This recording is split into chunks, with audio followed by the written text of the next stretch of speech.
അതിർത്തിക്ക് അപ്പുറത്തൊളിച്ചിരിക്കുന്ന ഇന്ത്യ വിരുദ്ധ ഭീകരരെ ഓരോന്നായി ഇല്ലാതാക്കുന്ന ആ അജ്ഞാതർക്ക് പുതിയൊരു വർക്ക് അസൈൻമെന്റ് കൂടി ലഭിച്ചിരിക്കുകയാണ്.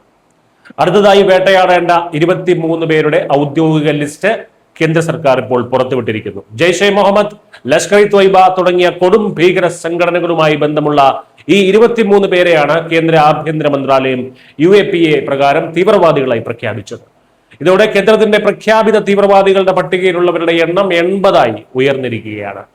കാശ്മീർ താഴ്വരയിൽ ഉൾപ്പെടെ ചോരപ്പുഴ ഒഴുക്കിയ പലരുമാണ് ഇപ്പോൾ സർക്കാരിന്റെ പുതിയ ഹിറ്റ് ലിസ്റ്റിൽ വന്നിരിക്കുന്നത്.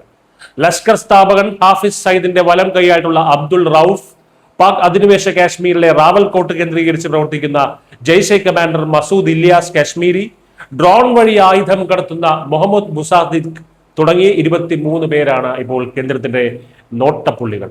ഗസറ്റ് വിജ്ഞാപനമായി ഈ പേരുകൾ പുറത്തിറങ്ങിയതോടെ പാകിസ്ഥാനിലെ ഒളിത്താവളങ്ങളിൽ പലർക്കും ഇതിനകം ഉറക്കം നഷ്ടപ്പെട്ടിട്ടുണ്ടാകും എന്നതാണ് യാഥാർത്ഥ്യം. 2016 നഗോത്ര ആർമി ക്യാമ്പ് ആക്രമണം, 2022 സഞ്ച്വാൻ ആക്രമണം തുടങ്ങി സുരക്ഷാ സേനയ്ക്ക് നേരെ നടന്ന പല വലിയ ആക്രമണങ്ങളുടെയും സൂത്രധാരന്മാരാണ് ഇവർ.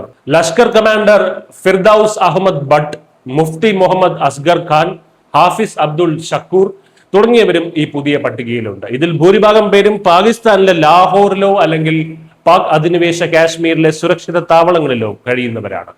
അവിടെ ഇരുന്ന് ഇന്ത്യയിലേക്ക് തീവ്രവാദികളെ കടത്തിവിടുകയും അതിർത്തിയിൽ ഡ്രോണുകൾ വഴി ആയുധങ്ങൾ എത്തിക്കുകയും ചെയ്യുന്നതാണ് ഇവരുടെ പ്രധാന പണി.